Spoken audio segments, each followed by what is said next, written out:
What's up, everybody? Welcome back to Remember the Game. It is my retro gaming podcast where every week a buddy of mine and I sit down and we geek out about the games we played back in the day. My name is Adam Blank. Thank you so much for listening to the show. And this week it is episode 291, and we're going back to back with the tough 16-bit games. Last week we talked Super Star Wars for the SNES, which, by the way, I went out and bought a physical copy of after we recorded that episode. I played it a lot this past weekend. I got to the part where you get Han Solo, so I'm getting close. I'm going to beat that game. And this week, we're talking The Lion King for the Sega Genesis and the Super Nintendo, but I played the Genesis version, which I gotta be honest, I wasn't as fond of as I was Super Star Wars. Like, look, I know a ton of you grew up playing The Lion King. You probably love it. I get it. I'm like that with Bart versus the Space Mutants. I know it has its faults, but it was my childhood. And fuck haters, you cannot break me. I love that game. I get why people feel that way about The Lion King. I did not grow up with The Lion King. And playing it now, it's motherfucking cheap. It's cheap. And I love tough retro games. I really do. Listen, Ninja Turtles, Contra, Super Star Wars, Battletoads. I love those tough old games. And The Lion King is gorgeous. I like the movie. I want to love the game. Now, the thing about it is, like, when I streamed it on Monday, when I finished the stream, I was so mad. I was like, I'm going to go on there and I'm going to rip The Lion King a new ass. Fuck that game and fuck cats in general or lions or whatever. I guess the lion is a cat, whatever. I was so mad. But then overnight I calmed down and I woke up this morning with this little tinkle in my chest, and it might be a heart condition, but I think it's me being like, I'm going to beat this fucking game just to show that game that it's possible, because I know it's possible. So maybe I do like it, kind of, because I don't know. I don't know what it is about it. It's not the difficulty, all right? The difficulty of that game doesn't ruin it for me, because in 3 sessions, I can get about halfway through it. I can get to the waterfall where you're climbing the logs. I do think it's beatable. I think my problem with The Lion King is just that it doesn't... Like, it almost feels finished, but not quite. It's kind of cheap. Like, if you've never played it, it's a platformer that stays fairly true to the source material. The problem with it, in my opinion, is just the insanely precise platforming. It's inconsistent, and the frustrating controls. It's just, you're trying to grab a ledge, and if you're off by 1 pixel, fuck you, try again. But then a very similar looking rock or whatever the fuck has a whole different box on where you grab it. That stampede level, I can't even figure out what the fuck is hitting me and what isn't. And that's what drives me crazy. I'm sure a lot of you that did play it know level 2 with the monkeys and those hippo tails all too well. Like, I want to love this game. I really do. I guess I don't even know if I like it. I feel like it's the girl that's really mean to me, but I can't stop talking to her. I feel like that's what The Lion King is going to be for me. I don't know. It's inconsistent, it's frustrating, and it's cheap. But nostalgia is that seasoning that makes everything taste better, and there's just a small part of me that can't walk away from a challenge when it comes to a retro game. So my buddy Andre is my guest this week. He was my victim way back on the Ecco the Dolphin episode. Will this be another Ecco? I don't think I'm going to go that far, but I am pretty confident I'm going to piss some people off this week. And we'll get there in just a minute, because speaking of pissing people off, it's time for another edition of the Remember the Game infamous intro. Dun, dun, dun, dun, dun, dun, dun. If you're new to the podcast, welcome aboard, and consider this your warning. Our intros are long, but they're fun, and skipping them is exponentially easier than beating that fucking stampede level. So if you do want to skip it, go to about the 30-minute mark. I recommend hanging around. We're talking video games and stuff. It's good times. Quick plugs. You can find it all at rememberthegamepodcast.com. We have all kinds of merch. Hoodies, t-shirts, coffee mugs, posters, all designed by my man Joe from 4545 Creative. He's a fucking beast. And of course, if you don't want to do clothes, I get it. Check us out on Patreon. That's about the best way you could possibly support us. Our subscription started just $3 a month. You can listen to our episodes on any podcast service, including Spotify now, thank God. And we offer 4 additional ad-free podcasts each week. Monday, Purple Monkey Dishwasher, where Mark McHugh and I are talking episodes of The Simpsons. Tuesday, The Rambling Idiot, where I ramble like an idiot about whatever I want. This week I got into Ghostbusters Frozen Empire and stuff like that. Friday, it's Game Patch. It's my modern gaming news show where I talk about the biggest stories in video games and all that good stuff. And Thursday is Expansion Pass, which is a different gaming show each week. There's a little bit of everything in there. It's good times. This past week, it was Expansion Pass 204. And with all the gaming TV shows coming out these days, I thought it'd be fun to talk about the game franchises that would actually make for a really good TV series. And as is becoming tradition, here is a sneak peek of last week's episode of Expansion Pass, game franchises that need a TV show.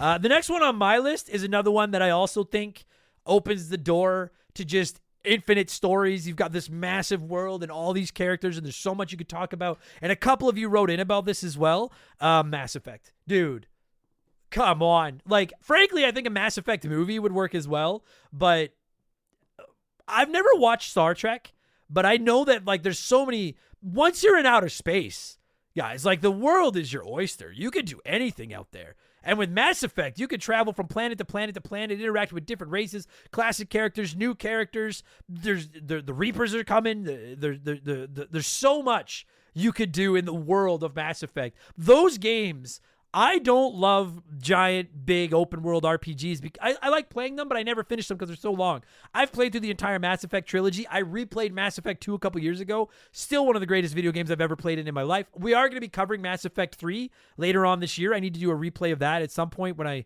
fucking have like 90 hours to spare. I adore that universe. So that's now available in our archives. And this week for Expansion Pass 205, the topic was up to our Patreons, and a really fun, kind of unique idea ran away with the poll. Back in Nintendo Power number 100, they published a list of the top 100 video games of all time. This was published in 1997, and I'm going to count it down and react to it on the show. It's very Nintendo biased because it's Nintendo Power.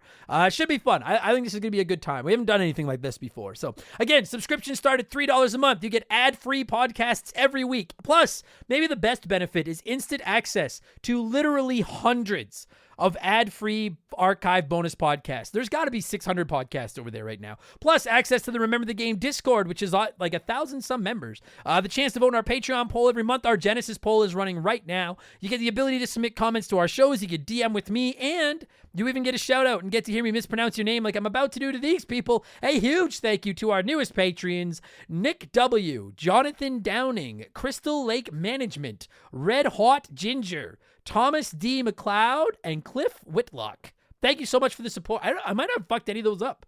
That would be a first. Thank you all so much for the support, and welcome to Remember the Game Industries. You can find all that at patreon.com/rememberthegame. Don't forget, we offer annual subscriptions that'll save you your 12th month's fees, and we donate 5% of our Patreon income to the Stollery Children's Hospital every fall as part of my 24-hour charity stream. You're pretty well doing a good deed for the world and getting a bunch of podcasts and keeping my bills on, and it's good shit. And then you can find me over on Twitch. Whenever you want, twitch.tv/rememberthegame. There's always videos over there. I'm always going online playing old games like I have the Lion King and getting fucking mad at that fucking waterfall. God damn it. Anyway, that's enough blowing myself. Let's blow some of you by blowing in some cartridges. It is our opening segment here on the show. I read a few comments and questions from our Patreons, usually gaming related, but not always. And we call this segment Blowing in the Cartridge. He blows all right. He blows big time. That's it, honey. Get into the spirit. Let's blow. Our first blower this week is Super Garbage Day, who wrote in and said, Adam, the villains from the last 2 games you played are coming for you, but you can choose one hero from the last TV show you watched. How do you fare? So the last 2 games I played were The Lion King, so that's... Who's the bad guy from The Lion King? What's his name? Dude, I hate to say this because it always sounds like a pun and I'm not, but I'm drawing a blank. What's the name? I guarantee you some of you are yelling it at the... I haven't seen this movie in like 30 years. Some of you are yelling it at your I guess your car, your headphones, whatever the fuck you're listening to this on right now. The Lion King villain. He's that big evil looking cat. What's his name? Scar. That's it. All right, so Scar. So the 2 villains that would be out to kill me are Scar and Sephiroth. Because I'm playing Final Fantasy VII Rebirth. And then I get one hero from the last TV show I watched, which was Monday Night Raw. So I get, what? Cody Rhodes. So it's me and Cody Rhodes against Scar and Sephiroth. I'm fucked. Cody can't beat Roman Reigns. How the fuck is he going to beat Sephiroth? I'm fucked. Oh, well. It's a good run. Chet Walters. I got to watch more TV, apparently. Chet Walters says, Hi, Adam. As a 90s kid, what do you think of the RoboCop franchise? Super stoked to start RoboCop Rogue City and wanted to get your thoughts. Thanks. I get asked this quite a bit, especially since that new game came out. I know everyone's going to yell at me for this. I've never seen anything from RoboCop. I will. I promise. People keep telling me I need to watch it. I hear ya. But I have, as of this moment, have never seen anything from RoboCop. So... my thoughts are indifference, but I hear that Rogue City is actually pretty good, so I hope you like it. Cheese Zombie Gaming said, "Hey, Adam, I've been stuck in the hospital for 49 days now because I had to get a liver transplant. I just wanted you to know that your podcasts have really helped me through these dreary days. I also want to know if you're going to be playing the Teenage Mutant Ninja Turtles game called Wrath of the Mutants. It's a port of a newer arcade game. Anyways, just thought I would let you know that you do help a lot of people in hard times. Thanks so much." Ah, jeez. Gotta start balling here. Zombie, thank you so much, pal. And obviously, thoughts and prayers. I mean, I don't really pray. Thoughts. I hope you feel better. That sucks, buddy. I hang in there. And yeah, I probably will. I'm not convinced it's gonna be that. I'm positive that I've played. If you don't know, it's an upcoming home port. I think it's the home port of an arcade game based on the 2012 series. And I'm pretty sure I've played it in arcades before, and it was kind of But it's Ninja Turtles. I can't help myself. I'm part of the problem. I'm Adam, part of the problem. Blank. I'm probably gonna buy it. Yeah. Adam Blank licks Duke Nukem's taint. Ugh.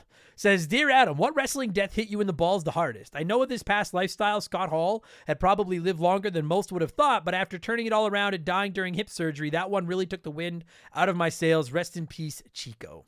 Dude, so many wrestling deaths have sucked. I would probably say Eddie Guerrero was the roughest one on me. Owen Hart was pretty brutal because I live here in Alberta, and obviously the Harts are royalty here. But I think I was just kind of young when Owen died. I was in grade 10, whereas, I was out of high school when Eddie died. It'd be one of those two. Owen and Eddie both sucked. Scott Hall sucks. Fuck. It really is sad that so many people that have contributed to this business I love so much have passed away. Wrestling is a motherfucker. Adam's Lazy Fry. Adam's Lazy Fry says, "Time to blow the Wiener Kings cartridge. I went back and listened to episode 1 covering Super Mario World, and I have an observation and a question. You dunked on the Sega Saturn right at the 5-minute mark, and knowing what we know now, it genuinely made me laugh out loud. Have you ever given your buddy Chris any shit for how he pronounces Mario, or do you just let it slide? Thanks for the awesome show." Did I really dunk on... For anyone that asks why I always dunk on the Saturn, it's just kind of become a running joke here. Like, I have no ill will towards the Saturn at all. Just become a running bit here in the community. I don't remember dunking on it on episode 1, but that is funny if I did that. And then as far as giving my buddy Chris shit for how he says Mario, I don't, but that's only because I feel like it would be hypocritical as all fuck for me to give somebody shit for the way they say a name. So I don't. I assume he says Mario. I don't know. I'm okay. I prefer Mario, but I'm okay with Mario.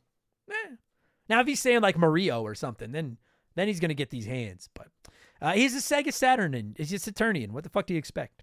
Josh Valentani says, "Hey, have you ever played Classic Concentration from the NES, or do you just use the wonderful sounds from the game?" Oh, no, I have. Do I still own it? I do. I still have my childhood copy of it for the NES sitting right here on my shelf. Good game, but the computer cheats to all fuck. It's bullshit, but I have played it. Hot Cheese Sauce says, "Wiener Lord, I have a question. You've mentioned menu many times. Did it autocorrect to many, or did you mean to say menu? I think many. You mentioned many times throughout the podcast that you have shitty eyes. As a fellow hot dog with shitty eyes, I'd like to know what games do you love but find hard to play with your eyes? And do your friends take advantage of them during multiplayer games? A struggle for me is I love Undertale, but since I'm colorblind to blue, red, and green, it can be a bitch of a game to play. The red heart on black background is terrible, and the eat your green monster sucks because all the pellets look the same to me. People also choose the ice levels on Mario Kart when I play with them, knowing it'll fuck me up. All for good times, though. I would do the same." Oh, yeah, of course you would. I wouldn't say my friends take advantage of my shitty eyes. If anything, I'd argue I have a slight advantage because I can screen watch because my lazy eye is looking to the right. But no, my friends don't do anything to me. As far as games I've had a hard time playing because of my eyes, I have no depth perception. I can't see 3D at all. So I have minimal depth perception, but I can't see 3D at all. So anytime I play the 3DS, I have to turn the 3D off. I can't see it. When I turn it on, it's just fuzzy. I can't see 3D. So that's really the only time my eyes have impacted the way I play a game. And then finally, before we move on, it's letter time. Oh, and I was a goalie for quite a while in hockey. And all my friends knew that I was blind on my right side. So the wraparound on the right side of the net was a layup. So fuckers. It's letter time. Dropkick Mac says, good morning, Adam. If the next Switch added an upgraded version of Smash Ultimate with a Remember the Game pack, which 5 characters would you add? Let's assume Waluigi and Dixie are added specifically. Keep up the great work. So I interpret this as you're like, what 5 characters would I add to Smash Brothers? And we're assuming Waluigi and Dixie were already added. Now, do you mean 5 Remember the Game people? Or just 5 video game characters? Because I don't want to name 5 Remember the Game people because I feel like I would piss everybody off because I can't possibly sit all my friends in there with 5. But it would be me, Molly, Shay. I mean, Mark McHugh has to be there. I don't want to name because I don't want any of my friends because then there's Chris, there's Daniel, there's Tyler, there's Andre, there's Kate. I don't want to leave anybody out. So for Remember the Game, it'll be me, Shaylee, Molly, Molly's toy unicorn Francis, which is our chief financial officer, and let's say Mo. Shout out to anyone that gets that reference. As far as 5 video game characters, I would add to Smash, assuming Waluigi and Dixie have already been added. Crash Bandicoot for sure, 100 billion%. He needs to be there.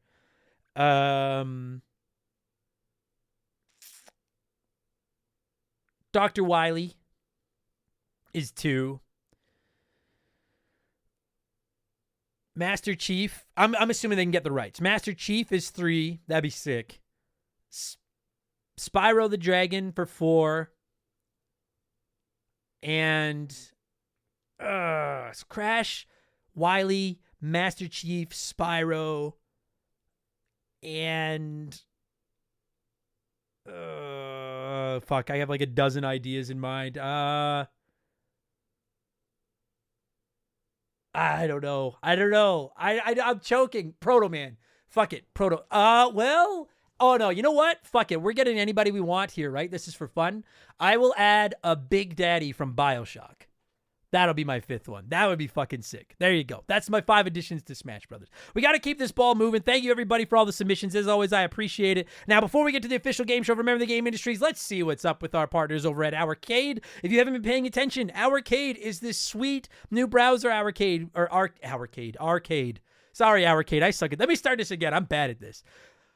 Let's see what's up with the friends over at Ourcade. If you haven't been paying attention, Ourcade is this sweet new browser arcade. Fuck, easy for me to say. Where you can compete in classic games and win cash prizes. It's like getting a new console on Christmas morning. Their games are easy to play, they're tough to master, they're fun, and everyone's battling for the highest score. It's like old school meets 2024. I love it. So what's new with them this week? First of all, they've added a new Prima League for the best of the best of the best. That way the heavyweights can battle it out for big prizes while the rest of us can still stay competitive. As someone that has been humbled by this community at these games, I really like that.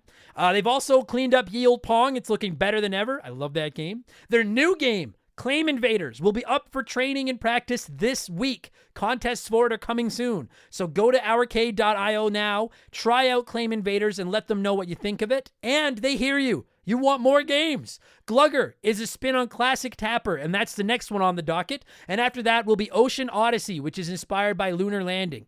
Ourcade is going big. New games, new game modes. So much is coming. Tell your friends, tell your enemies, and then beat them at these games and win cash for doing it. And before I get to the leaderboards and your cheat code for this week, Ourcade wanted me to let all the hot dogs know.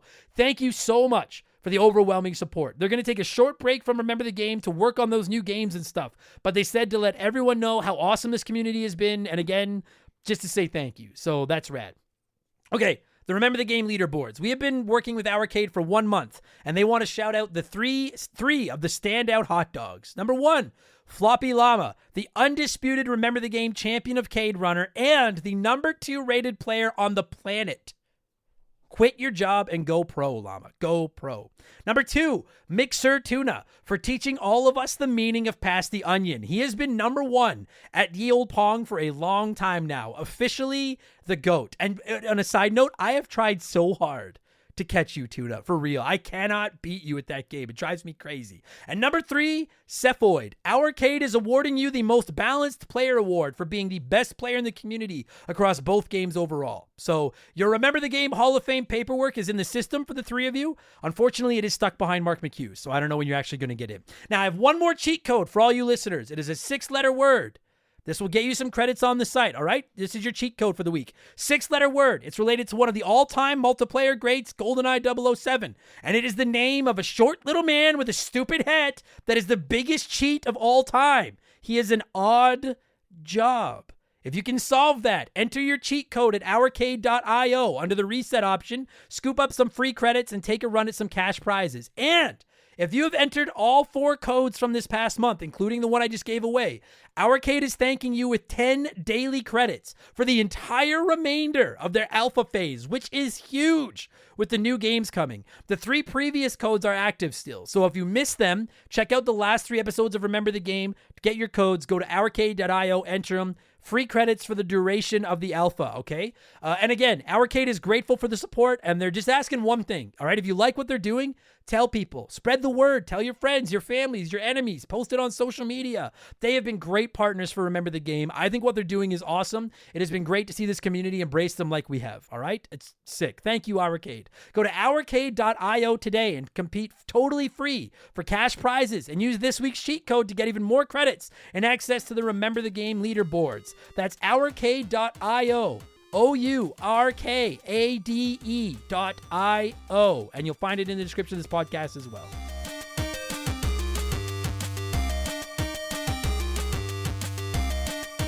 All right, let's switch it up and get to our Smash Hit segment, the official game show of Remember the Game Industries. It is Play 1, Remake 1, Erase 1.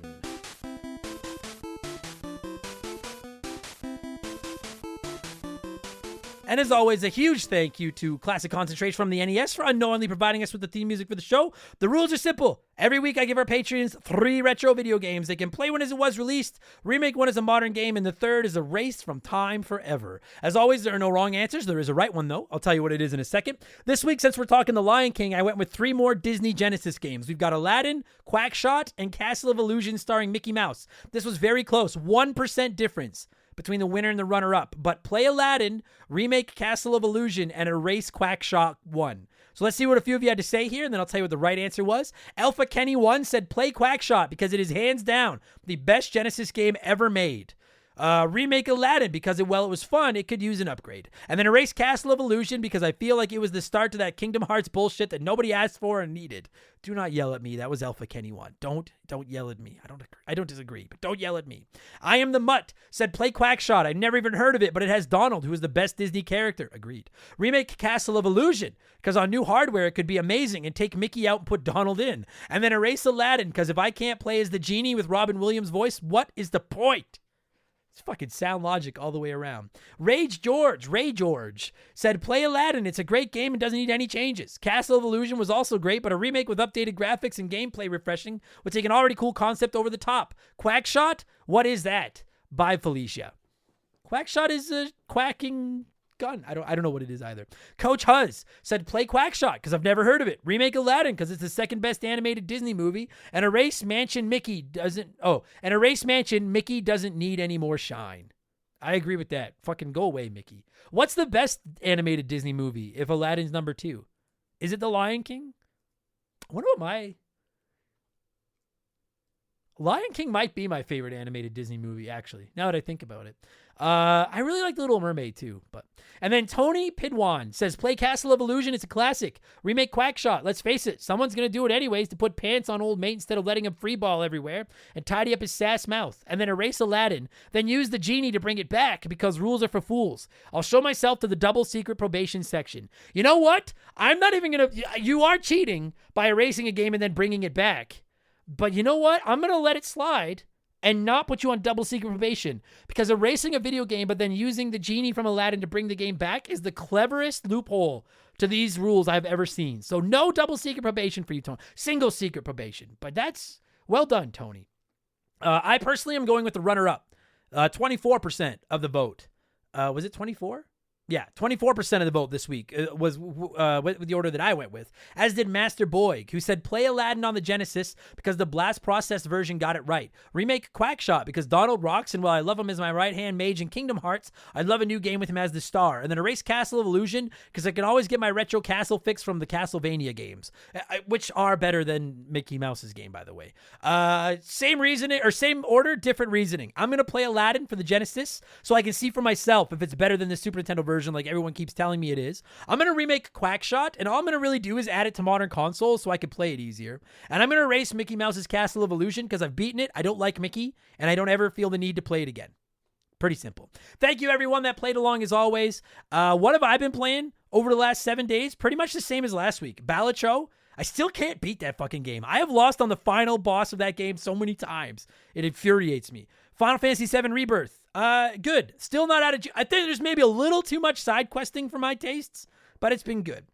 Super Star Wars. I just explained. I can't stop playing that game. The Lion King, which is making my hair grayer than it already was. And I'm still playing WWE 2K24, and it's fucking awesome, and I love it. That is it, okay? So let's pause here. We'll let a sponsor come in and peddle their wares, and then I'll be back, and it's all Lion King, okay? We'll be right back after this. We've had some great partners over the years here at Remember the Game, but I don't know if any of them have hit home for me quite like Hometown Hero does. No pun intended. Don't start. It's a transparent, honest cannabis company that helps people and gives back to those that have served their country at the same time. I mean, come on. As soon as I read about these guys, I knew I wanted to work with them. Hometown Hero is a cannabis company out of Austin, Texas, and they were founded back in 2015 by a U.S. veteran. They have two goals: create premium hemp products that can help everyone, and to support veterans by donating a portion of those profits to organizations set up to take care of those who have served. Hometown Hero products are of the highest quality, and everything they offer is made right there in the U.S. of A. Gummies, caramels, chocolates, drink mix. There's something for everyone. And what's more, their hemp is grown locally in Texas, which is something they should and do take a lot of pride in. And they offer certificates of analysis for everything they sell because they want to be clear that their products are as advertised, both in terms of potency and ingredients. No contaminants, you get what you pay for. Just how they conduct business is enough to get my good eyes' attention, but when you circle back to the fact that the company was founded by a veteran and they put such heavy emphasis on supporting veterans, this isn't just lip service. I'm not reading a script I was given here. I'm proud to have Hometown Hero associated with Remember the Game. Reclaim your evening. Visit hometownhero.com and use code RTG to take 20% off your first purchase. That's hometownhero.com, code RTG for 20% off your first purchase. This is an ad by BetterHelp. A band once said, "Work sucks, I know." And I think most people agree with them. Workplace stress is now one of the top causes of declining mental health, with 61% of the global workforce experiencing higher than normal levels of stress from their jobs. And while walking away from your job might not be an option, taking a little time every day to focus on yourself and your mental health can make a huge difference. I know in the summer I try to get outside every day, get a little bit of sun, and just enjoy the outdoors. It really helps. At least until my allergies attack, and then it's ugly. It's important to take steps to combat work stress, and therapy can be a huge one. It's not just for overcoming trauma. Therapy can help you define work goals, set some work boundaries, develop coping skills. It's like a cheat code for life. And if you're thinking, man, I'm too busy for therapy, well, look into BetterHelp. They make therapy as convenient as possible. You can meet with one of their over 30,000 therapists online and on your schedule, just like over 5 million people around the world already have done. As the largest online therapy provider in the world, BetterHelp can provide access to mental health professionals with a diverse variety of expertise. Unwind from work with BetterHelp. Our listeners get 10% off their first month at betterhelp.com/rememberthegame. That's BetterHelp, HELP.com/rememberthegame. All right, let's get into The Lion King. As always, I like to let you nerds sound off on the game we're covering before my guest and I hog the microphone. We had a lot of comments on this one, mostly talking about how hard it is. So let's get into it. Smith wrote in and said, "This game taught me a valuable lesson as a child, that Disney thinks of me as nothing more than a mindless consumer who will spend money on anything with bright colors and catchy music. Game controls be damned. I hate this game." See, I do agree. Like, I think this game is beautiful and fun to listen to, but its controls are the biggest problem. I agree with that 100%. Matt Locke, that's a great name. Matt Locke, that's great. Said, "I remember renting this game as a 5-year-old and giving up after about 10 minutes because of that goddamn giraffe level. 20 plus years later, I got really into retro gaming and revisited this game and thought to myself, there's no way it was really this hard. And holy shit, I was wrong." Agreed. Scrap 104 said, "I got this game with my Genesis for Christmas. Graphics and music were good for its time. That's the only positive thing I can say. This game was so unforgiving. As a kid, I was only able to reach the first or second stage with adult Simba, and at that point, I didn't have many lives and no continues left. I beat the game using the level select code, and even then it took a while to figure out how to defeat Scar, and the ending sucked as well." Really? Does the ending suck? I've heard the Scar fight is weird. You have to like throw him off a cliff or something. But I've never seen the ending. I wonder if Simba becomes the king. Nick W. said, I had this for the Sega Game Gear and I couldn't make it past level 3. What's level 3? Is that the Boneyard? I think it is. It doesn't matter. It's all fucking impossible. And you know what? Before people write in and they're like, oh, it's not that hard, because I always get those comments. No, it's not like it's not Dark Souls or anything, but like it's a hard game. It just, if you don't think that this is a tough game, then I don't know if you know what the term tough game is. Are there harder games? Yes. But every time we talk about a tough game, people write in, they're like, it's not as hard as insert game here. And I'm like, I'm not saying it is. We're just saying it's a hard game. It is hard. Things can be hard. Hard. And Storm Beagle said, this game sucks. Not to be such a negative Nelly, but I think this gets placed in the pantheon of hard platformers. And well, it is hard. I don't think it's by design. The game just plain sucks. That being said, the graphics are incredible. They just forgot to make it playable for their target demographic, or anyone for that matter. And we're going to get into all of that right now. The music is spectacular until you listen to it over and over on a loop while you keep dying, and then it starts to grate on your fucking nerves. But for now, I'm going to cue up some of the Lion King music that is very, very good. And when it stops, it's time for my buddy Andre and I to talk about The Lion King. Oh no, I forgot to look up the release date. Ah, shit, hang on. Wait, you know what? I'll let this music keep playing and maybe it'll annoy you as much as it annoyed me when I kept dying at this fucking game. Lion King, Genesis. How did I forget to do this? God, I suck at my job. Come on, Wikipedia. November 9th, 1994 on the Super Nintendo and the Sega Genesis. Enjoy the podcast, everybody. Let's go.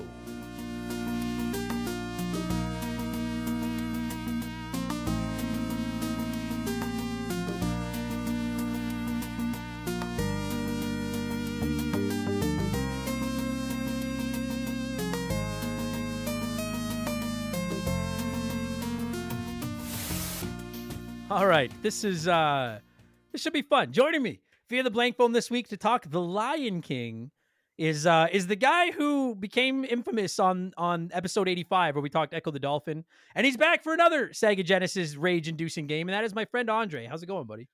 Oh, I'm doing just wonderful, sir. Here to talk some Lion King. I think this was one of the last games I drafted too.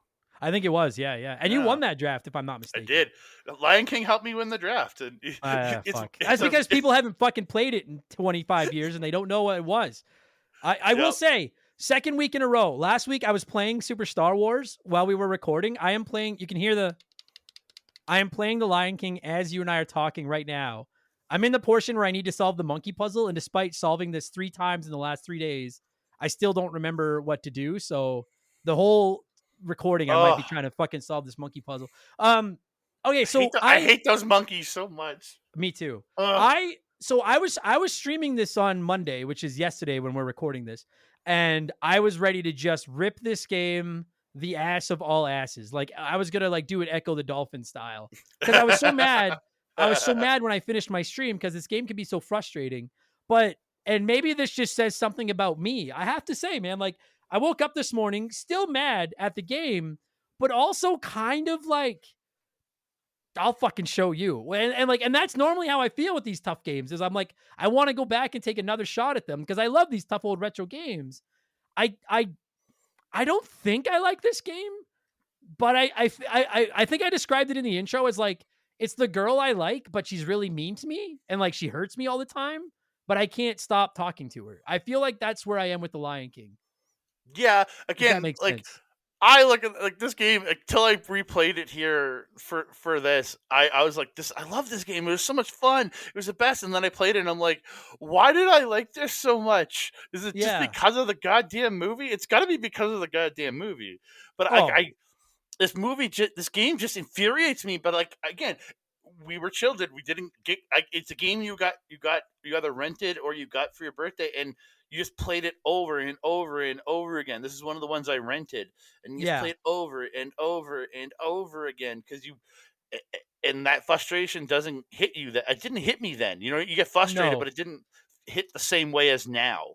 Well, and so that's come up a lot from people in the comments on my social media and stuff. Is like, they made this game hard on purpose because they had to extend, like, otherwise people would rent it, beat it in a weekend, and then never want it again. And I was reading that they actually didn't have time. Holy fuck, I beat the monkeys. They didn't. Oh wow. That sounds funny to say, but I beat the monkey. They didn't have time to like add levels to the game. So what they did was just kind of, make the difficulty of it harder. And you're right. And so many other kids or so many people have said that to me over the last week or so since I brought up that we are going to be reviewing this. This was one that so many people rented. Because, dude, for any of our younger listeners that maybe weren't around in the 90s when The Lion King came out, like, this movie was fucking everywhere. Everywhere. And it was and like, to its credit, I said in the intro, I think, don't quote me, I think it might be my favorite animated Disney movie. Like, I love The Lion King. It's a good flick. Ooh, it's up there. There's a couple I'm kind of putting you on the spot. Do you have a favorite animated Disney movie?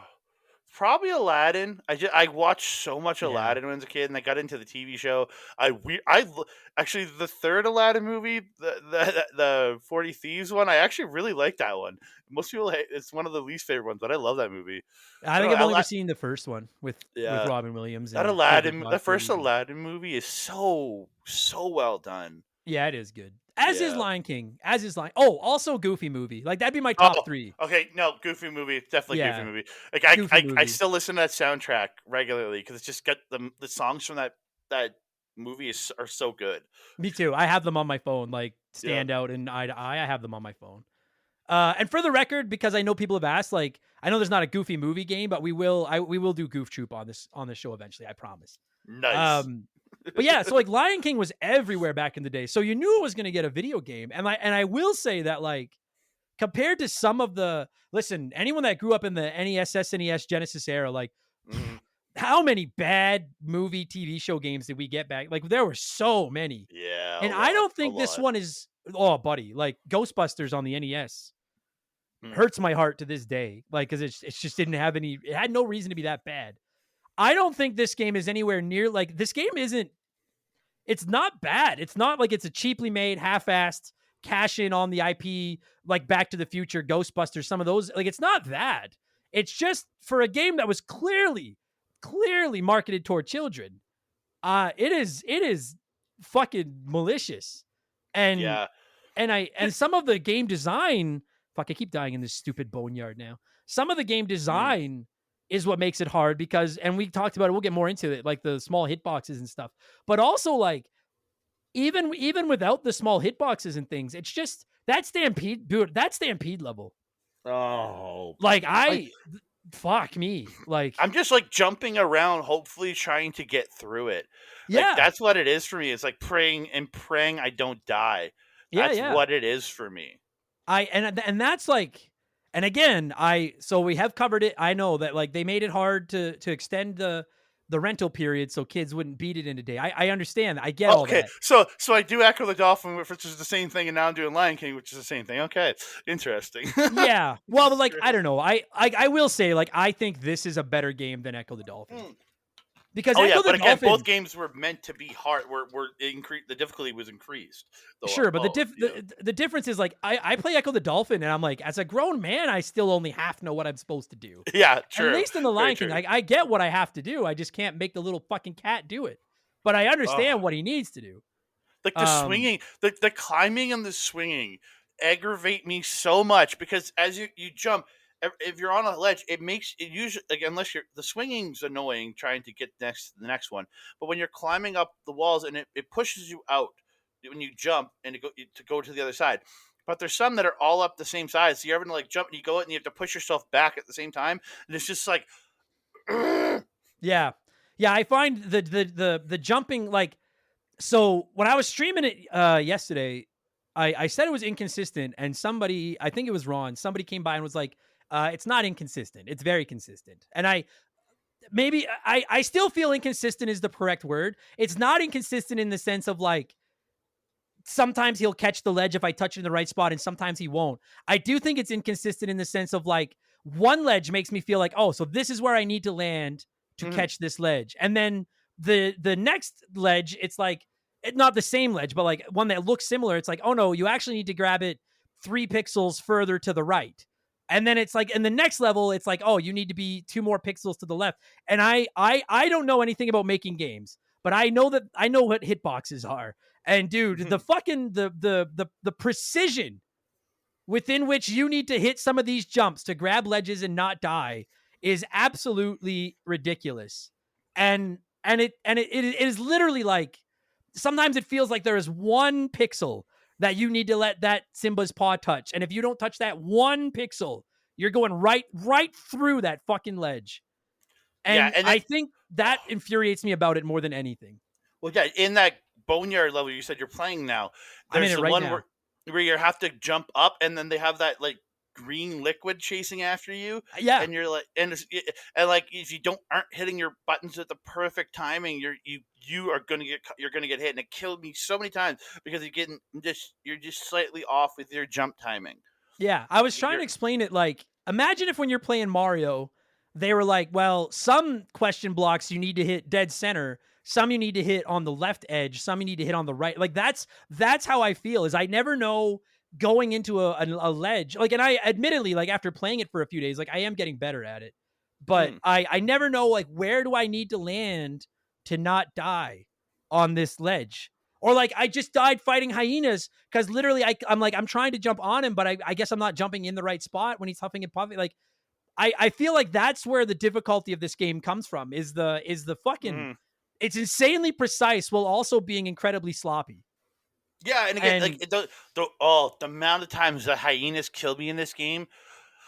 Oh yeah, Oh, it's ridiculous. It's fucking ridiculous. And people have written in and be like, dude, I beat that game as a kid. It's not that hard. It fucking like, listen, is it Dark Souls? No. Like, is it? I've beaten harder games than this. I've been playing this for 3 days and I can get to stage 6 of 10. I'm willing to bet a lot of money. If I wanted to, I could beat this game before the end of this week. If I wanted to put the time into it, it's not that. It's that as a kid, I would have rented this and probably would have played the shit out of it, just like I did Ninja Turtles on the NES, even though it was ridiculously difficult because I was like, well, this is my game that I rented and I like the source material. But like playing it now in 2024, I'm just like, this was I don't feel this is a very well made game. I think it's a beautiful game, and we'll get into that in the positives after the break. It has some positives, but the whole game, like it just feels to me like they were like 70% done and hadn't play tested it and tweaked it enough and polished it, and then they were like, well, we need to ship it. Yeah, like that's how it feels to me.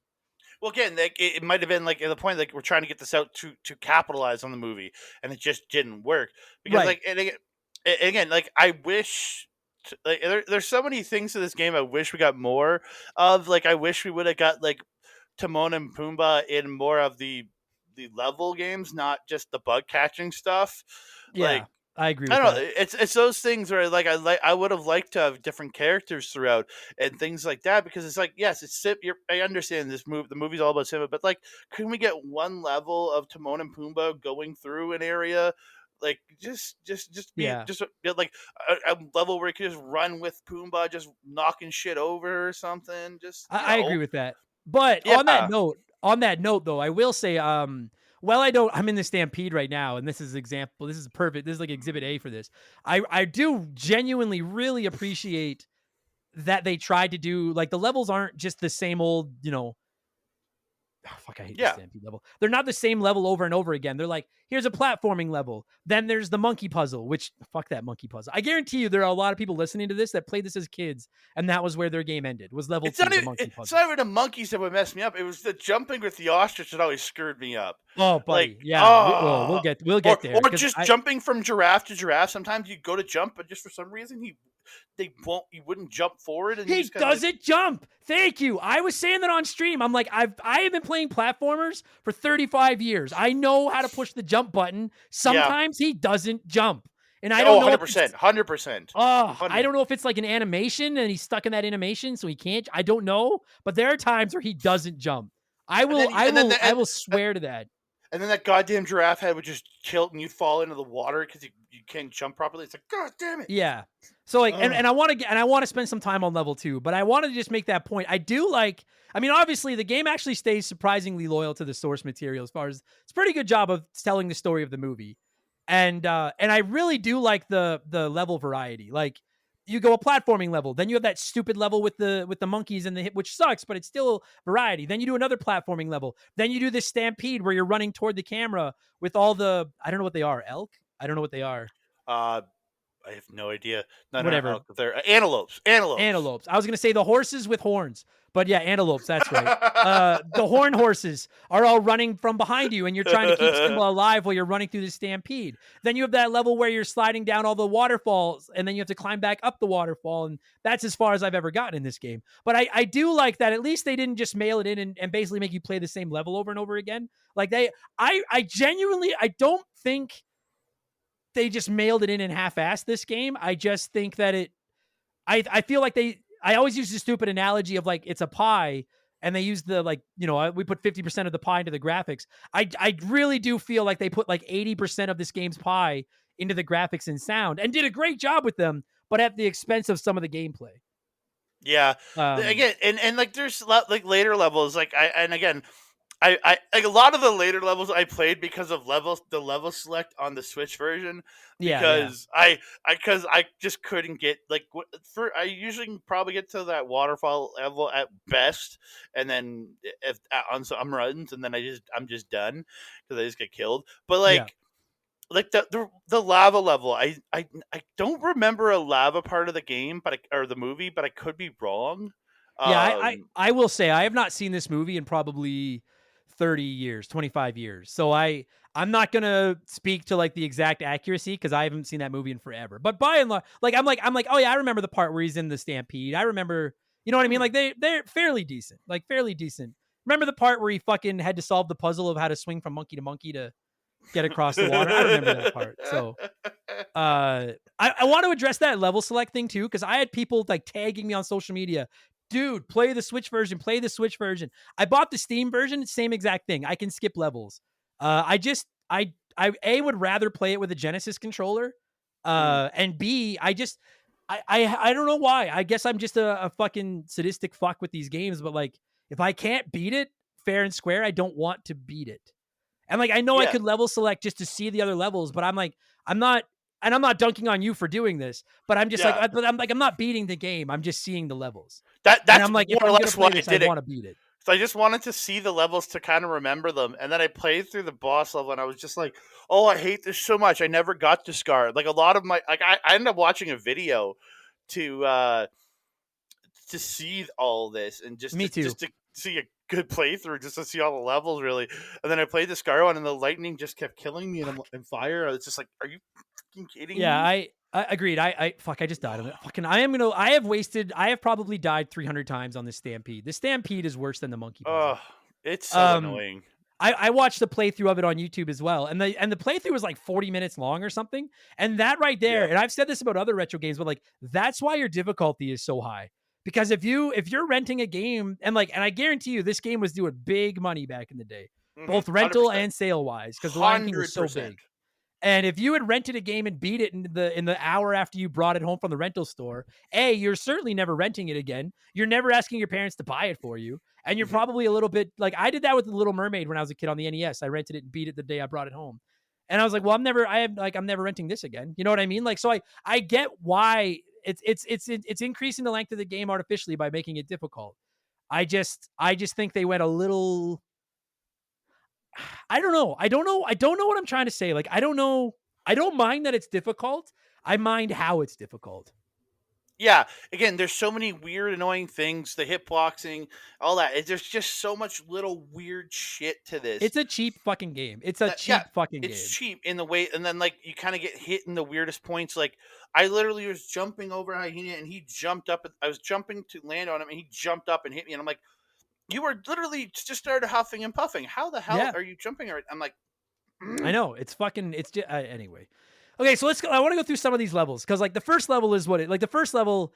Everybody beat the first level. Like I don't even know if you can die in the first level. You're just climbing trees in the jungle and collecting bugs. It's very easy, and then you fight a hyena at the end, and it's very easy. It's super simple. But then you get to level 2, and that's the one where I know I've gotten messages from people being like, "I never beat level 2," and it's got 3 different segments to it that are all frustrating. You have to jump from giraffe head to giraffe head while they're standing in deep water. But if you stand on their heads for too long, they tilt their head back and dump you into the water. And like you said, and I will swear on Molly's soul that I'm not making this up. sometimes he doesn't jump, and you try to jump off these fucking giraffes and he doesn't jump, and then I just beat the stampede, and then you fall into the fucking water, and it's so infuriating. Yeah, because you press the jump as you're going forward, and then you just run off the giraffe instead of jumping to the next giraffe, and you're like, what the hell just happened? And I did it 3 times in a row. Yeah. Oh yeah, dude, I've wasted level. so many lives on 3 it. times. Fucking... Like I just remember it happening 3 times, like 3 exact plays in a row, and I'm like, what the hell is going on? And what's really fucked is that the giraffes are realistically the easiest part of that level. Because when you're not jumping from the giraffe head to giraffe, fuck, I hate this fucking Simba's Exile level where the rocks are falling from the sky. I'll get there in a minute. So I hate that. When you're not jumping from giraffe head to giraffe head, then you're either having monkeys toss you around, which we'll get to, or you have to do those jumps from the hippo tails. And those hippo tails, so like there's all these big fat hippos standing in the water with their tails just dangling back and forth. and it's classic platformer where you're just swinging from tail to tail and jumping from tail to tail. But like that segment, and everyone listening to this that has played this game knows exactly what I'm talking about. And that's where the inconsistency thing comes in, because some of them you just have to hit jump and then you'll grab the next tail. Some of them you need to hold forward and press jump and then you'll grab the tail. And there doesn't seem to be any consistency to when you will and when you won't grab the tails. Yeah, like it's just you fall right through them and it's insta death because you're right over the water. Yeah, and again, it's just so there those weird annoyances. We'll talk about it in the boneyard level too, of just like trying to grab onto something, and it's just for some you land on it, but it's not there for some weird programming reason. I will say, like replaying this over and over to get ready for this show, I have mastered those hippo tails. Oh yeah, you get after a while you kind of know where to land with the hippo tails, but then like the first set of monkeys is very easy to figure out. It's pretty simple. Turn the 2 pink monkeys, you're good to go to the next ostrich, or the first ostrich. Oh yeah, there's 4 parts. Sorry, because there's the giraffe, the hippo tails, the monkeys, and then we'll get to the ostrich. I forgot. Yeah, there's 4 parts in this fucking level. Yeah, the first monkey puzzle, fairly simple. Just roar at the 2 monkeys, and you go. But it's the second set of monkeys that you have to like redo like 3 goddamn times to get them to throw you in the right direction. Because they got to throw you back and then throw you back over, and it's just like. If you've never played it, there's these blue and pink monkeys hanging in these trees, and you basically jump on. I can't remember if it's a hippo or I think it's a hippo. Might have been a rhino. I don't remember. But you jump on an animal's head. The rhino launches you. Yeah, so it is a rhino. Okay, so you jump on the rhino's head, and then the rhino launches you up into the air, and then the monkeys that are in the air catch you, and then they're basically, treating Simba like a basketball. Like he goes into a little ball and they're throwing them back and forth to each other. And like Andre said, the first and there's some monkeys that are stagnant and they don't change. They always stay in the same position. But then there's other monkeys that you can use Simba's little growl that he does, and you scare the monkeys and then they switch positions. And then when they switch positions, they throw you a different direction or whatever. And the first one is super easy, but then then there's these other 2 where there must be like 30 monkeys. And I could see a kid never figuring out which monkeys you need to yell at to get them to switch directions to let you through. I could totally see a kid getting stuck there forever. I have beaten it numerous times and I still can never remember which monkeys I need to get to fucking turn to throw me through that puzzle. It's fucking jump. Then the ostriches alone too, dude. Oh yeah, and then when you solve, and the most frustrating thing about this monkey puzzle is that you can't die. There's nothing to kill you. No. There's no timer. There's no anything. It's just every time you think you've got it figured out, you jump on the rhino. He throws you up into the sea of monkeys, and then you wait 30 seconds or so while the monkeys all toss you around and hope that this is the time you got it right. That they throw you out of the section. And then once they throw you out of the section, then you land on the back of an ostrich who's taking off through the Amazon or whatever the fuck.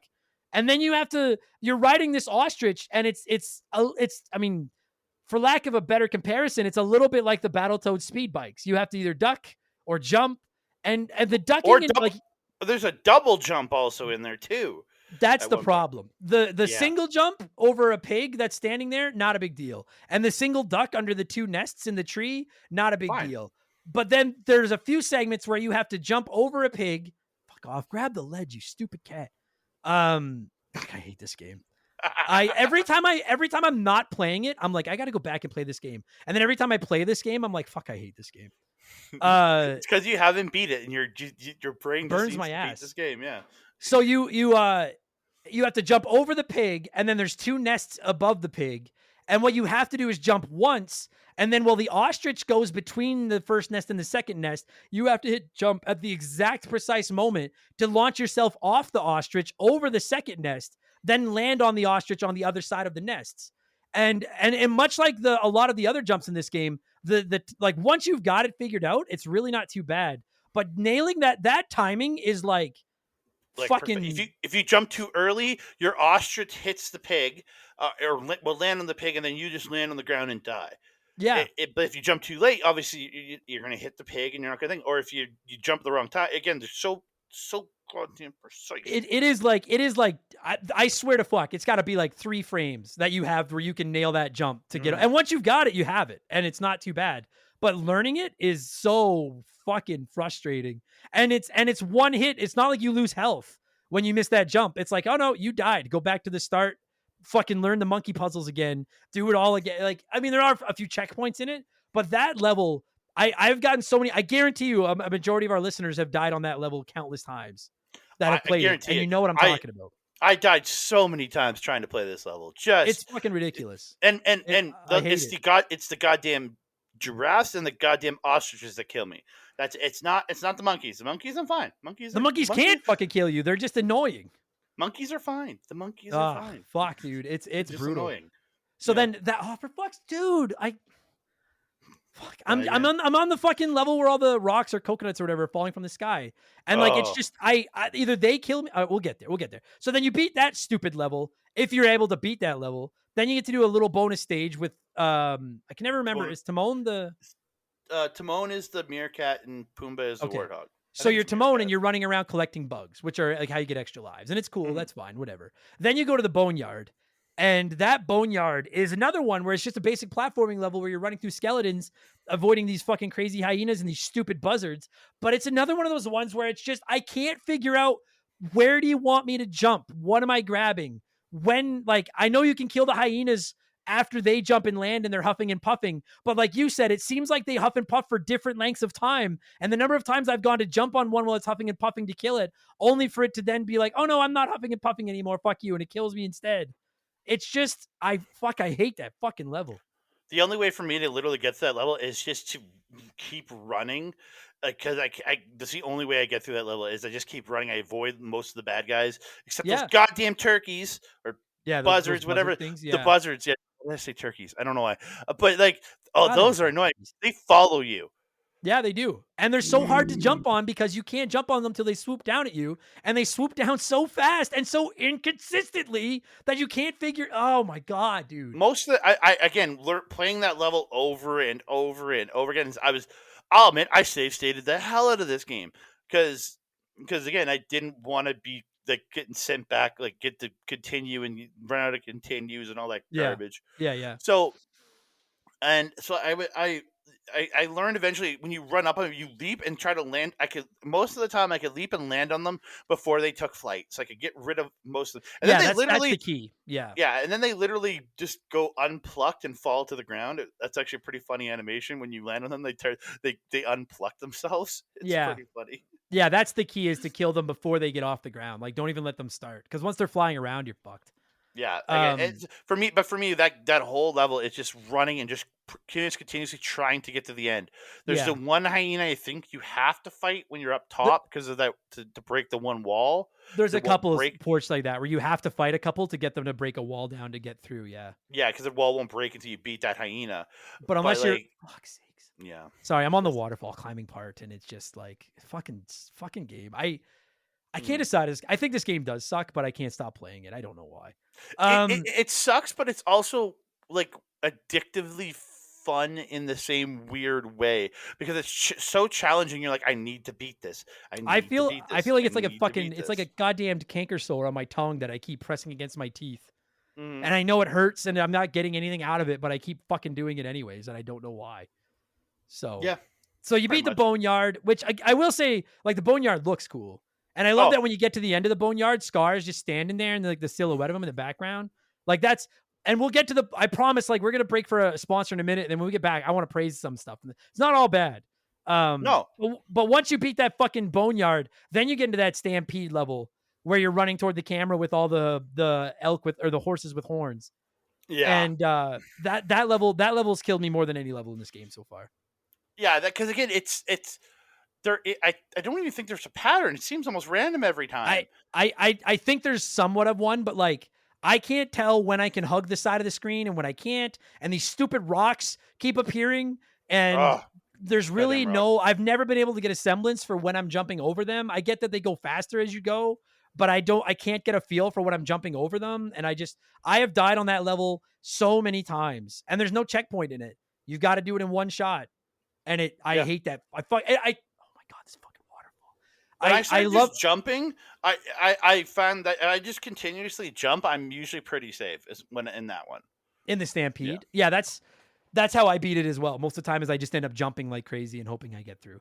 Mm-hmm. So then when you get through there, then you get to Simba's Exile, which is another jungle level. And these fucking, I don't know if they're rocks or coconuts, but they're falling. They fall at random from the sky. And the problem is, while they're falling and hitting you and doing damage, there are a ton of the ledges you need to jump up and grab. And like you said, when you grab a ledge in this game, you can't just climb up on it. You can't just, I'm dying on this waterfall. You can't just climb up on it. You have to dangle on it for a second before he jumps up. And while you're dangling, the rocks fall and hit you, and there's nowhere for you to go. Yeah. There's nowhere to go. Oh, it's so frustrating because you're just, and then there's a part where you got to go down in the tunnel, but then you have to make yourself roll to take out the porcupines and you get past him. But then that boulder's chasing you, and it's a couple times you have that. And it's just like, if you don't roll at the exact right point, you hit the porcupine, which only takes damage, but then the boulder runs over you and kills you. And it's just like... And while you're rolling through these caverns, those stupid rocks are still falling from the sky. Yes, and they're hitting you. And once you start rolling, you can't even stop. You just have to get hit by them. Yeah, because when they hit you, it takes away your health, and then you stop, and then it stops you for a second, and then you have to keep going, and then that boulder hits you, and you're like, and those rocks killed me more than anything. Yeah, those falling rocks, because again, they took away or they were the reason for my death, because they would take away so much health, and then I jump to a spot, and then I get hit by just by something dumb. Yeah. And I'm like, no, that level is like capital fucking C cheap. It's fucking ridiculous. I hate that level. And then once you beat that level, then you're in the level that I cannot get past, Hakuna Matata, which I love the music for, and it's bright and colorful and it looks nice, but I cannot for the life of me climb this. You have to climb this waterfall where all these logs are falling down in completely random patterns, and your jump to land from one log to the next has to be so, you can't even grab them and pull yourself up. You just have to stick the landing right on top perfectly. And if you miss one, you're probably dead. And then you have to go back up and try again. And I have never beaten this. I'm here right now. I've never beaten this waterfall. This is as far as I've gotten. Again, and the only reason I know like the boss, I've seen the boss, and this is from watching a playthrough. At least I remember him watching him. I'm like, oh, I probably got through that one as a kid, because I remember it's like an 8 throwing coconuts at you. The boss, the Hakuna Matata level. Yeah, it's like an 8 throwing coconuts, and then you got to hit him, and then he goes up to another section, and you follow him, and then you follow him up, and you have to fight him like 4 or 5 times, I think. I can't beat this. I can't do this because the fucking logs, there's no consistency. They just keep falling, so I'm jumping from one to another, and it's not giving me a log that I can jump on to keep climbing up, so I'm slowly just sliding down this waterfall until eventually I die. This is such... God, I fucking liked this game 31 minutes ago when we started talking, and now I'm just mad again. This is such horseshit. Fuck this game. Fuck me. Fucking Cat deserves to die. I don't fucking care. I'm glad his dad died, and I wish he had died too. Yeah, it's so inconsistent trying to jump onto so many things in this game, and then just the way, like, even if you succeed, it somehow screws you in another point. It's so stupid. Oh, fuck. Here, okay, we got Molly just ran out of the room. I need to calm down. Let's take a break. When we come back, there are some positives about this game that I want to get into. We've been shitting on it for half an hour. So let's take a break, let a sponsor in, and then we'll say something nice. Fucking waterfall. Suck my dick. We'll be right back. Okay, fuck me. I'm still trying to climb the waterfall while we play, but I don't want to get mad anymore. Let's, so like, there are 4 more levels after that. I think this is the last one, and then you become adult Simba, I think. Yeah. I have never played them. Do you have anything to say about the adult Simba? I've never played them. I don't know. Yeah, so I played them on levels. Like the level, I'm like, it just doesn't make sense. And in the end, to finish the level, you gotta like wait out these 4 things to close and the pieces to fall down, and it's just so dumb. It's just a dumb level. There's this. It's the second last level where Simba's going through the caves, but like it's a cave maze where you gotta pick. There's so many different caves you can go through, and it's a giant maze to get to the end. And there's so many goddamn hyenas in there. I've never beaten that one, and I don't remember from a kid who ever fought Scar, but at the Scar level, you're going from platform to platform as lightning striking platforms, and you jump on one, it can strike the platform you land on, and it's just like that's ridiculous. I've read that the Scar fight itself, like you have to do some weird move where you mash 2 buttons and then you can throw them over your head, and you need to throw them off a cliff, which is cool. I saw a guy do it on the playthrough I watched, and it looked cool. But it also looks like I would break my fucking controller trying to do it. Oh, again, it did not look easy because this guy was the one playthrough I watched.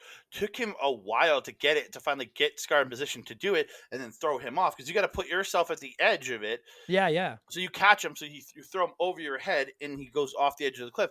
But like he'll jump back to the middle so many times. I love that the designers were like, "Okay, we can't make it too easy, or kids will beat it in a weekend." Well, the alternative is we make sure that no kid ever fucking beats it. And they're like, yeah, let's fuck this fucking waterfall. They're like, yeah, let's do that instead. Cause I never would have beaten that fight as a kid. And got to keep in mind for our younger listeners, like there was no internet when this game came out. You weren't Googling how to beat it. Like you were just dying over and over while you figured it out. Yeah. Again, it was just play and play. Like if you were lucky, your parents bought you a guide, but yeah. I mean, that said, I will say, if I owned this game as a kid, even though I couldn't have beaten it, I would have kept playing it. Like, I know I would have. I had Dennis the Menace for my Super Nintendo when I was a kid, and it was a shit game that I couldn't beat either, but I played it like crazy just because I was like, well, I like the movie and I have this game. So, like, I would have played this. Like, this would have... So, I guess in that sense, like, it's really no different than most NES games that I played growing up that were just hard for the sake of being hard. It's the Lion King. And like, I want to get into the positives. Like I'm playing it right now and I'm like, dude, this is simply put, this is one of the best looking games from this generation.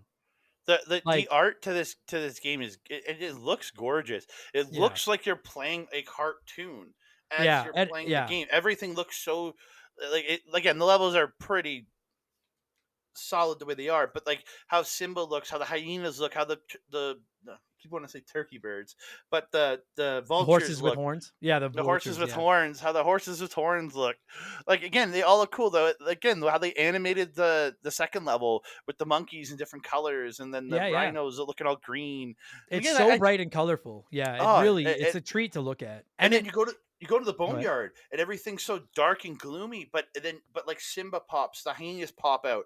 Like they all, again, it works so well. Yeah, and the boneyard fits. Like it's dark, but it's not like ugly to look at dark. It fits that level.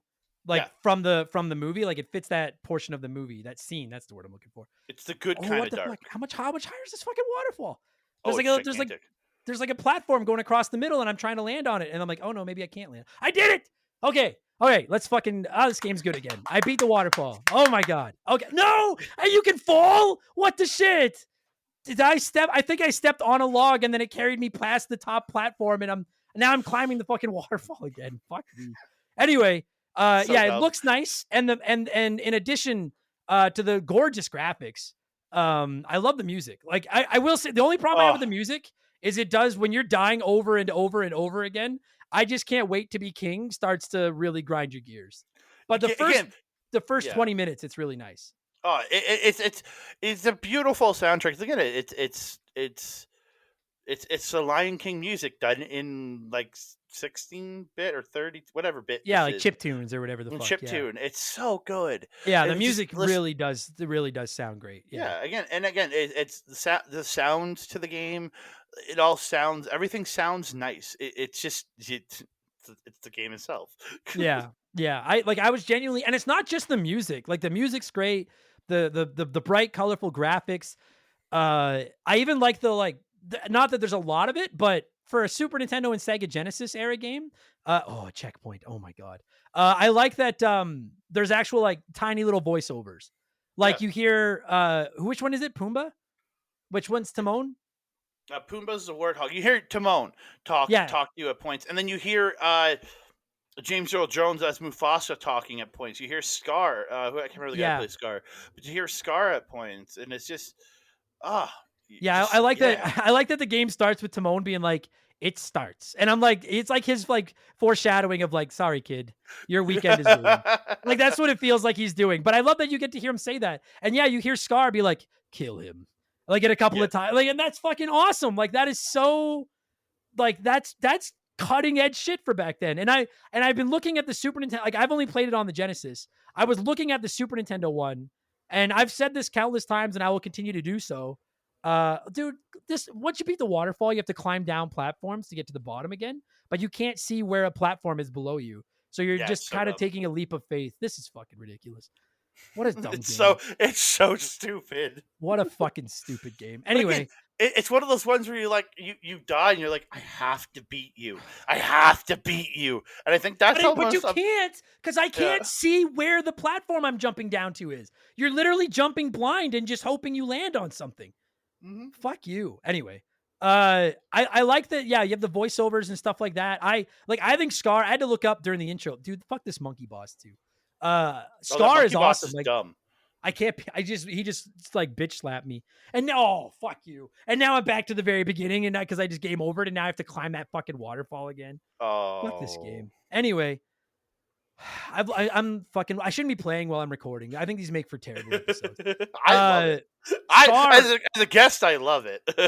Scar is such a great villain, and I love seeing him actually like pop up and be like, kill him, and that kind of stuff, and those hyenas, dude. Like, because I think Simba looks great. Like even like I'm looking at him right now, just standing here, and then, like the way his tail is wagging and stuff, like it's so realistic looking.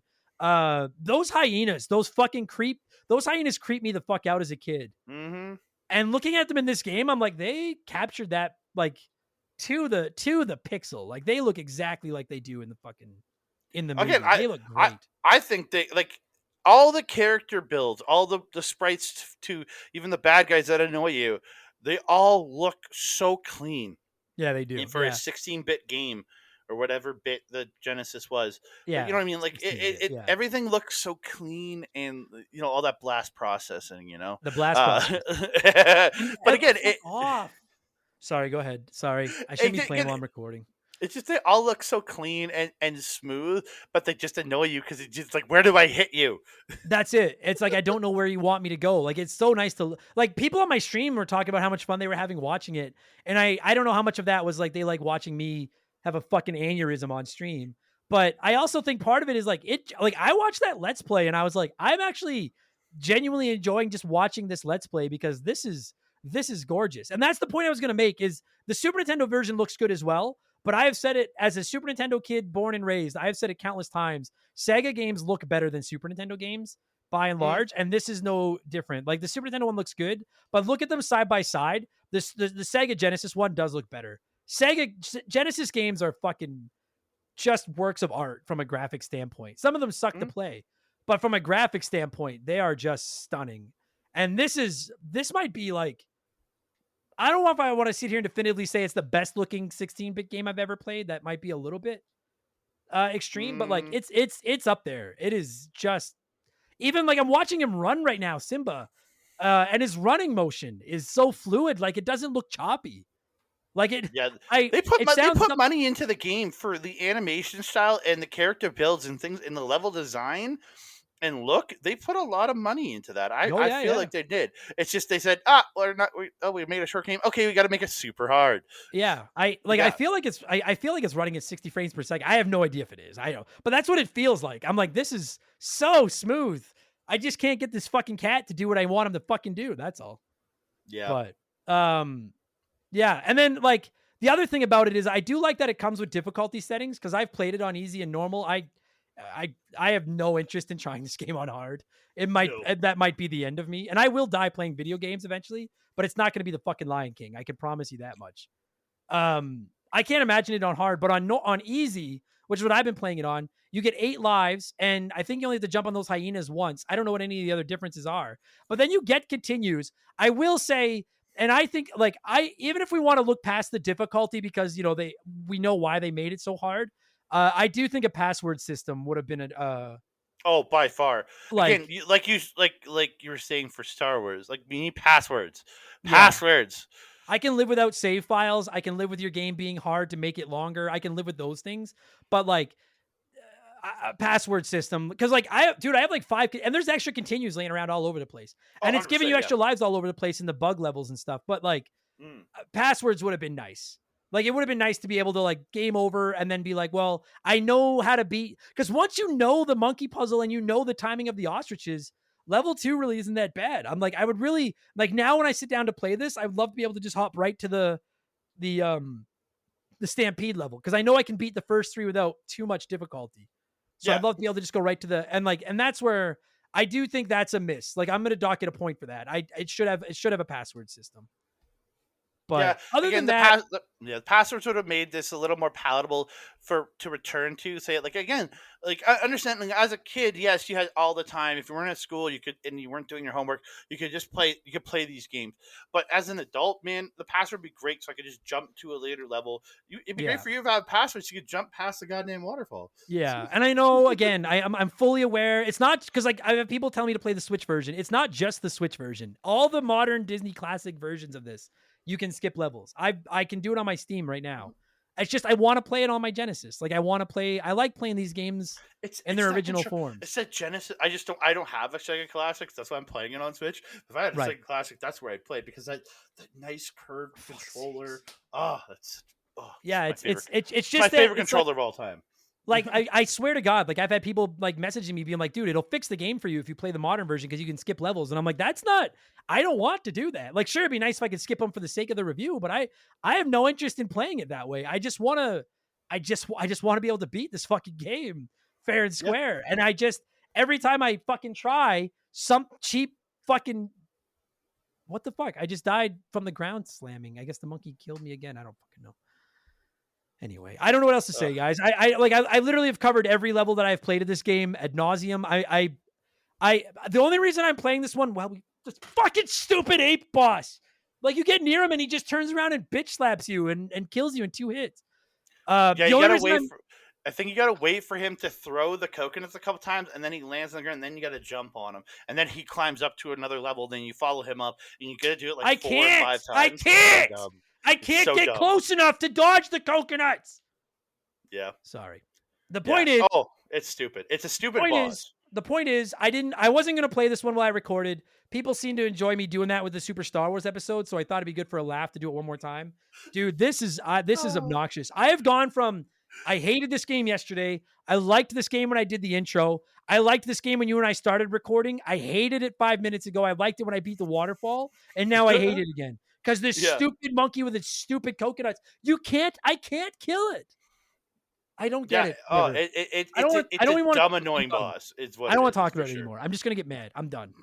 I'm sorry. People that grew up with this game, I'm telling you right now, and if you want to send me hate mail, I fucking send it. I don't give a shit.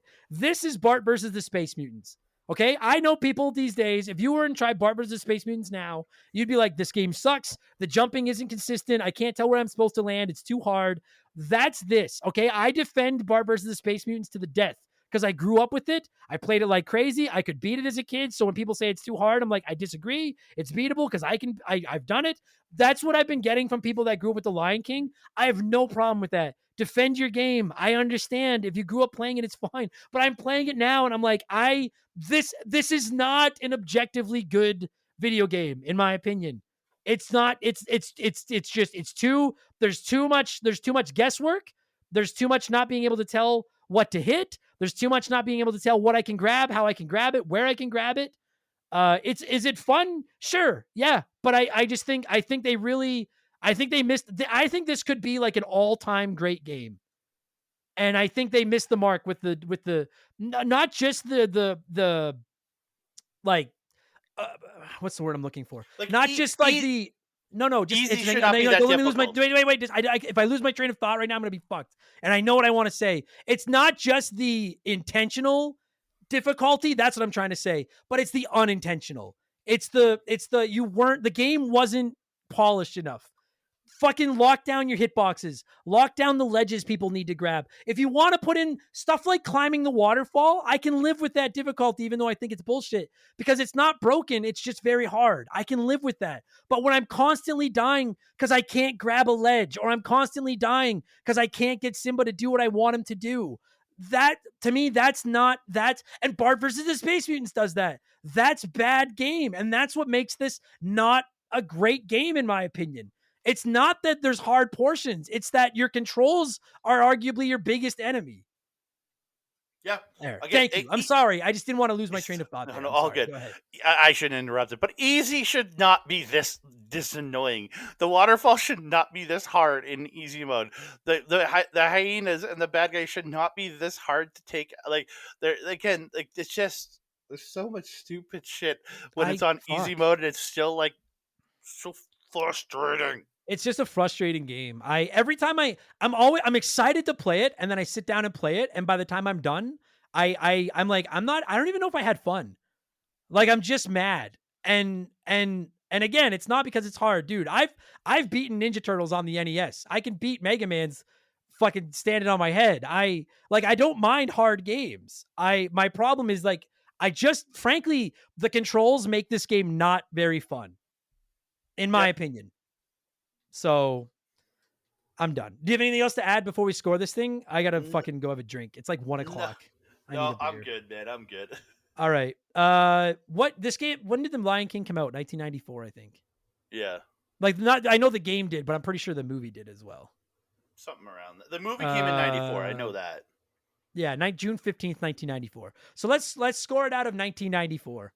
Go ahead. What are you going to give the Lion King out of 1994? Out of 1994.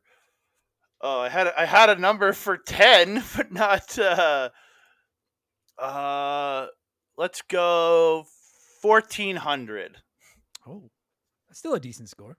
Yeah, I think that's probably around a 7. I'm gonna guess. Yeah, it's probably about that. Yeah, I figure that's probably close to a 7. Yeah, 1400 makes sense.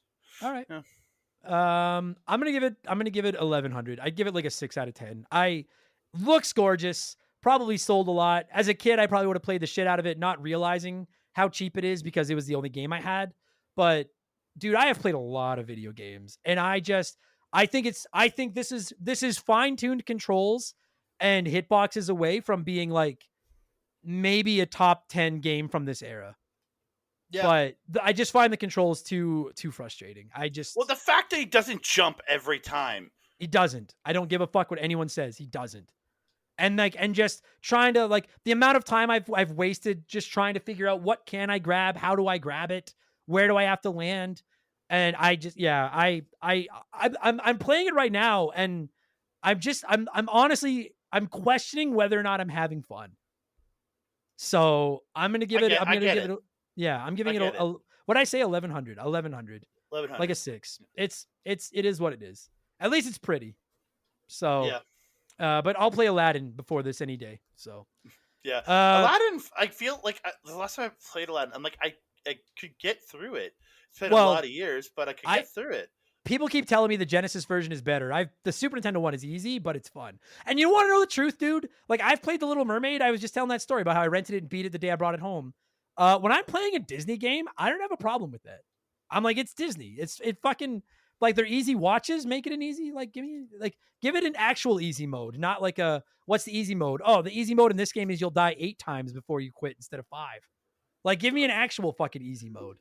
And then if I want to play it hard, then I'll play it hard. So, Andre, I know you stay busy outside of this stupid game. What are you doing? And if people want to find it, where can they find it? Oh, I'm doing lots. You can find me on. If you want to contact me, it's Twitter and Instagram. Twitter's at that Canada guy. Instagram's at that Canada dude. I cover a lot of Japanese and local Edmonton professional wrestling on my YouTube page, Andre and Melball Wrestling Talk, where me and my co-host Melball, we break down all the New Japan and Stardom shows we watch. We also break down all the local events that we go to, and then now, if you want to hear us in audio form, you can go over to SundayNightsMainEvent.com. We partnered up with them a few months ago, and they're putting out all of our Japanese shows in audio form. So I'm happy to be working with them. And then We do a live stream every Friday on our local establishment, just talking about the week that was in Japanese professional wrestling, called the Japanese Wrestling Update over on our local establishment. I like it. You guys can find links to whatever Andre sends me a link for in the description of this podcast, because I don't know what he's going to send me. But whatever he sends me will be in there. I just want to say, I have been trying to climb this waterfall, that entire plug, on One Life, and I still haven't. I'm still stuck at the halfway mark. Jesus. God, I hate this game. Well, there you go. For people that were honest to cover the Lion King, there's your fucking Lion King episode. I don't know what next week's going to be. I don't know if there's going to be one. I'll talk about that more in the outro.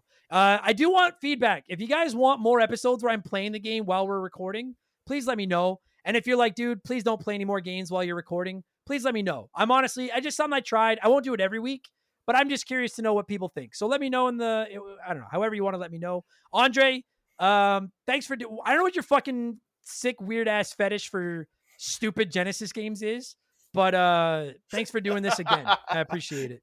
Happy to, sir. Sorry, I can't hit end until I die or get to the... Buddy, this fucking waterfall. You get so close, and then you... Fuck, I just missed one jump, and it's all the way back to the beginning. God, this game's fucking... I'm done with this game. I don't even want...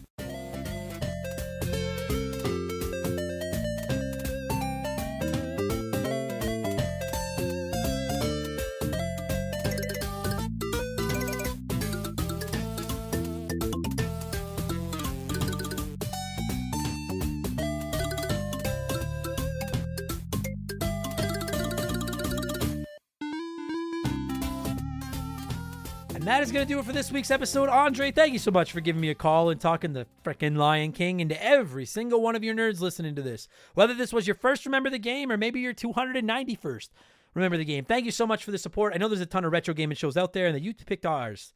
Well, that just warms my heart as much as Scar's heart was warmed when he killed Simba's dad, whose name I can't remember what it was, but he had it coming. Anyways, a couple things. I'm recording this intro before we actually record the Lion King discussion. If Andre plugged something, you can find links to it in the description of this podcast. And of course, do not forget to check out our friends at Ourcade.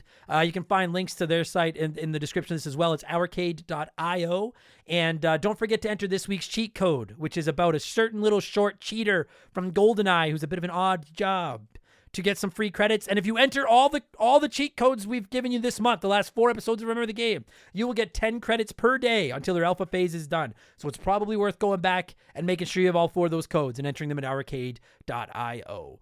I will be back tomorrow for all of our Patreons with Expansion Pass number 205, where I'll be looking back at Nintendo Power's top 100 games of all times list from 1997. That should be a rage-filled experience. Get Friday. It'll be Game Patch, where I'll talk about all the biggest news in video games. And next week, we'll be back with a whole nother slab of podcasts. I actually, should be told, I don't know if there's going to be Remember the Game next week. There might be, or it might be an Expansion Pass episode because I need a week to catch up, but we'll see. That's for 7 days from now. This is now, that's then. You understand.